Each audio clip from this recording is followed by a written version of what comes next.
Yes, what's going on? It's Jeremy Hassel, the original grown-ass kid, with Noah, another grown-ass kid, the editor-in-chief of Complex. That's a big title. How do you feel about having that title? I mean, I feel great about it. There's nowhere else that I really want to be right now. So how did you even get this big position?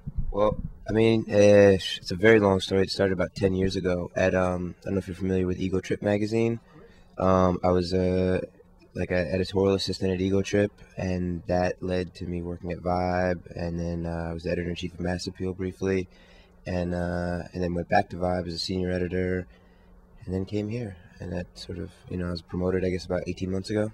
Really? So what was your vision when you first knew you were going to be the new editor-in-chief? This official, I guess, men's buying guide. What did you want to do? Well, I just, I felt like Complex had always had great potential, and it had sort of never realized it due to sort of, there was just trying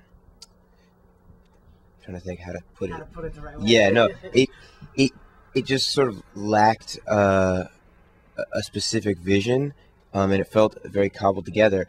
And for me, growing up in New York, being into hip-hop, but also listening to other music and just writing graffiti and doing all the dumb stuff that kids in New York do, like as I got to be a grown-up, magazines like GQ and Esquire, I found them interesting as a magazine professional. I enjoyed them, but as someone that is living the lifestyle that I live, it didn't really speak to me at all. So to me, being the editor-chief here was the opportunity to make like the men's magazine that needed to exist, that didn't exist, for my generation.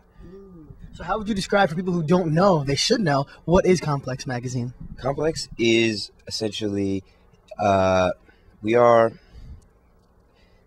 it's interesting. We sort of sit in the middle of the Venn diagram of all these different cool urban niches. And so we're a little bit of skate, we're a little bit of hip hop, fashion, graphic design, graffiti, Hollywood, television, all these things.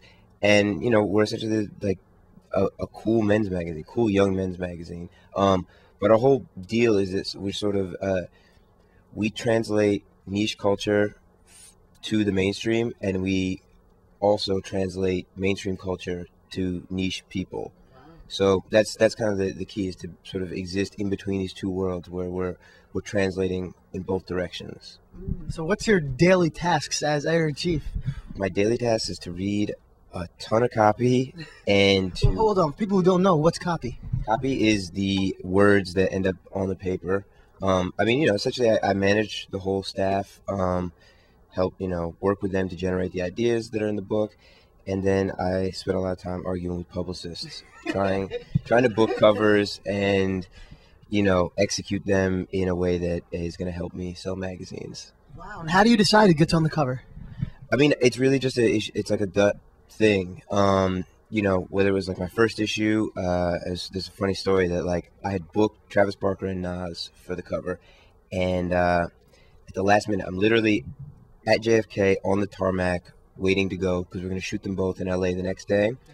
And I get a call from Nas's publicist, and he's like, I can't give you Nas anymore because XXL is starting to pull their cover, and I need Nas to get that urban look right now, and like da-da-da-da.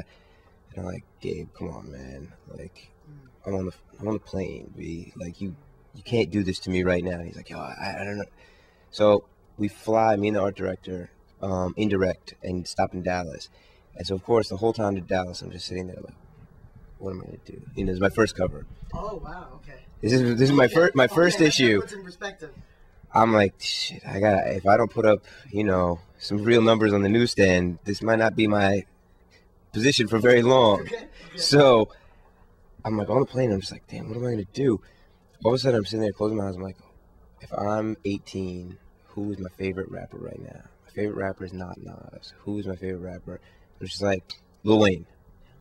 And we touched down in Dallas, and I called Universal. It's like 10 o'clock at night, and I call Wendy Washington's cell phone. I'm like, yo, can I, what's up with Wayne? Da-da-da-da. I know he doesn't really have anything going on, but I just feel like there's, desire to hear him talk right now. We do press off the album. And she was like, yeah, let's do it. And I was like, well, is he in LA tomorrow by any chance? She was like, no. But, so we shot him separate and whatever. I sent my reporter in, and Wayne just loses his mind and says he's better than Jay-Z and That's right. fuck the Clips, and he just like blacks out and just spazzes and says all this crazy stuff that he's never said before. And you know, it's like a year later, the New Yorker is doing a story on Wayne, and they have to mention in Complex magazine he said that this was like a turning point in his career. And you know, it's like essentially our book is forever linked with his legacy, you know, as a result of that story. And so, I mean, and again, it just sort of came from that gut instinct of like, you know, what's the right move right now? You know, and I did the same thing when we did Seth Rogen and RZA. Seth Rogen, you know, was a bit player in all the Judd Apatow comedies like 40-Year-Old Virgin and those type of things. And like,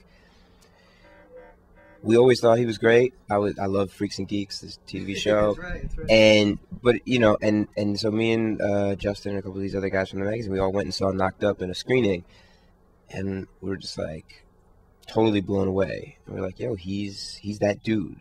And I went to Rich and the publisher, and I was like, yo, I think I want to do Seth Rogen. He was like, I don't know about that. And I was like, Rich, trust me, like. And he was like, all right, you think the movie's going to be that big? And I was like, yeah, I really, in my, like, everything in my bones, I feel it. And he was like, all right, you were right before, let's do it. And we got him, paired him with RZA, because he's a huge RZA fan, weirdly. I read the magazine, that bugged me out. You wouldn't see that normally. No, he's like he's obsessed with RZA. He was walking around the shoot, rapping along to the Wu-Tang songs that were playing on the iPod. That's great. And, you know, that ended up being quite a big seller for us as well. And so, you know, so it just sort of, I don't know, picking the covers, there's no real science to it. You just sort of have to, it's a lot of guesswork and a lot of just sort of like, all right, I'm just going to gamble, and hopefully things are going to come up in my favor. That's what's up. And as I read your magazine, because I'm a huge fan of it, you have a lot of great different writers. You get a lot of different perspectives. How do you pick your staff? Who do you want to write for you? Well, it's funny, you know, I actually try to have my, like, the internal staff do almost all the writing, because I think that it creates a sort of, it's interesting because we all have very different vantage points, and every single person on the staff, you know, we're very, like, everyone has a different story and a different experience, and